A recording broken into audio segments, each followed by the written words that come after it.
Now, these newest motions in the Idaho case are sealed, but the titles are interesting enough. Hey guys, this is Jules with True Crime Reactions. Now, I went to go check the Idaho case for anything new and noticed that we had two new documents. And again, there's nothing here that we can read to get any sort of true information, but these are interesting titles because look at this. Order to transfer evidence for forensic evaluation.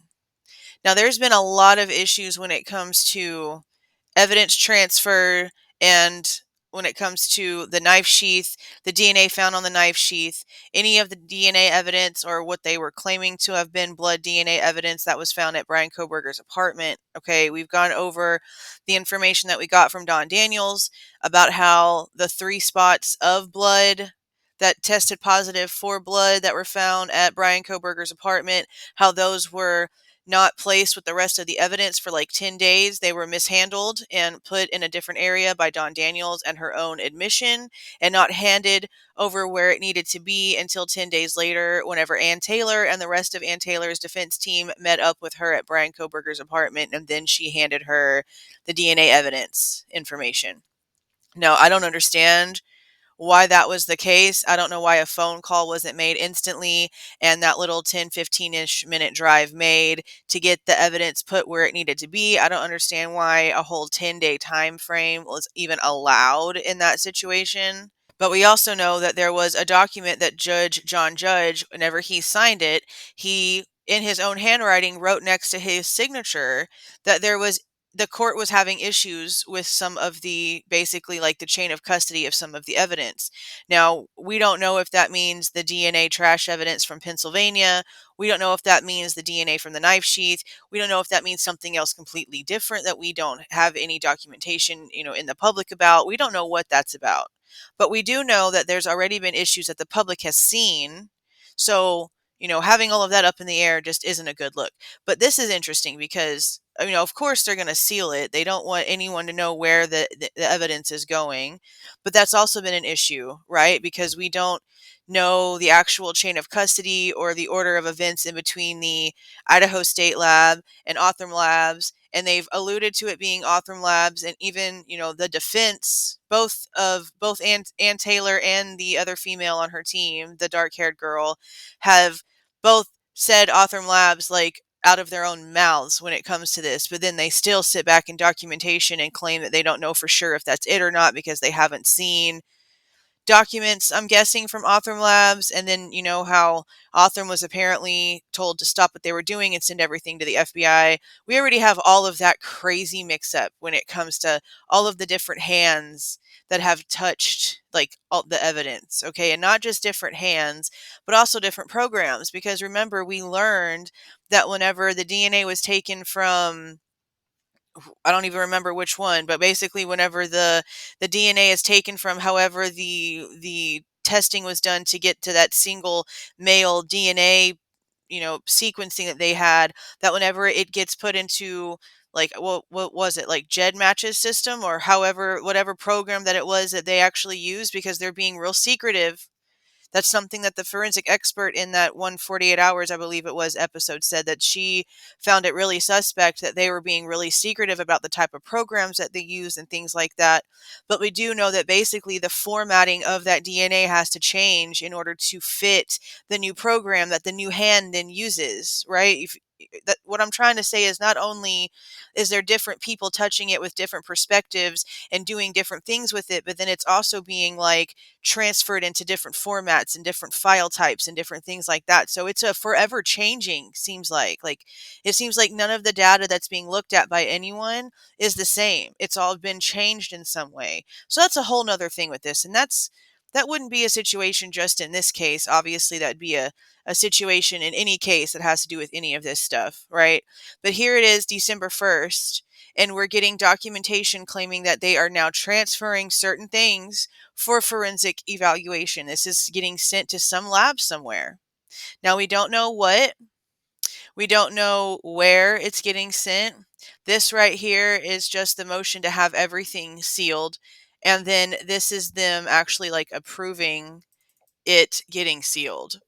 And this was actually done on November the 29th at the end of the day. So 2 days ago is whenever this was actually put in.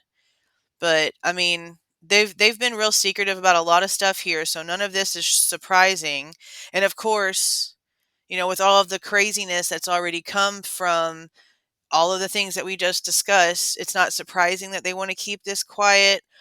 All of the Othram stuff and all of the back and forth stuff, that all happened before they had Bryan, right? Now Bryan is in custody and there's a defense team, so now there's another party that has to be involved in where all of this stuff goes. Okay, so see, this wasn't filed by Bryan's team and sent off by Bryan's team. This is evidence being sent off by the state. I wonder if new evidence was found whenever they did the new scans of the house, guys. Because remember we were questioning that, and I'm still not okay with the fact that they're saying that, for all those months, both sides agreed that they had everything that they needed and there was no reason to keep the house. They could just trash it, demolish it, get rid of it, everything else. But then admitted to us that now that all this stuff is going on and all these pushbacks are happening, now they have time to get the scans correct. Meaning to me, they were going into this with completely incomplete information. So I'm curious, since this is the state putting in this to send evidence out for forensic evaluation, I'm hella curious now what it could be, but even more curious as to where it went. I'm wondering if they partnered with some other outside source, like if it's going to be a third party like Othram, or if they have to do this to send evidence off to the FBI.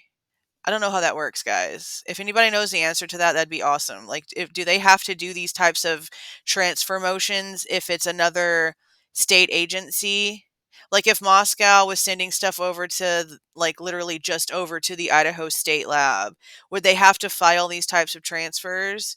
Or does this actually mean it's, like, actually going to somebody, third party, that's not involved in their direct agency? Maybe somebody that they're contracted with instead? I mean, any guess is just a guess, honestly, because they're keeping all of this quiet and sealed, which, again, I don't blame them, but it's just going to cause more questions, especially, again, this is the state. This is after they've done 3D scanning. This is after all this stuff. This isn't new evidence coming from the defense side being sent off. This is evidence being sent off by the state. So I'm so curious. I am so, so curious. Okay, you guys, so before I close this out, I'm going to go ahead and do my winners announcement because this wasn't the video I was planning on doing to announce those. It was going to be a Delphi video, but I just noticed these documents. And just in case I don't have the time to actually do the Delphi video now, I'm going to go ahead and get the winners out now. Now, before we draw the comment winners, I do want to remind Princess Sarah and Amber Clay that they are the member winners and that I need them to email me in order for me to get them their $50 gift cards. But now it's time to draw the comment winner. So this is how I do this. I take this and I grab the link. I go here and I put the link in and it has it to where it will filter out duplicates and it's going to give me 2 winners. Okay, and a notice right here, same winner is not possible. I did not click that one. So let's go ahead and do pick a winner. Yes, I am not a robot. And let's see. It's going to take a second to load, and I'm not going to cut this so that you guys can see that it is, wow, hella slow. Okay, go down, go down. Okay, we have Paula Horton and VMath. There you guys go. They are the winners. Congratulations, you guys. Please do not forget Paula, VMath, Princess, and Amber. I need all 4 of you guys to email me. My email is in the pinned comment and in the description box of every single video. Okay, so do not forget you have to show me the back end of your YouTube channel so that I can verify that it matches the information that I have from whenever your names were drawn and I did my own research to do my validations. But please, please, please email me so I can get you your monies, okay? But that is it, you guys. If you liked this video, please do not forget to leave a like on the way out. Subscribe to the channel if you are not subscribed already. And I want to know your thoughts. What do you guys think they've sent off here? What do you think? Is this new evidence that they found whenever they went back to the house? Is this new evidence that they found somewhere else? Is this something old that they're sending off for just verification type testings? Is this the DNA itself? Is this the sheath? What is it? I'm curious your thoughts because I know that my mind is going literally everywhere. Like, I don't think I can concentrate on anything else today, which is horrible because I have 1.5 million things to do. But I want to know what you guys think. See y'all.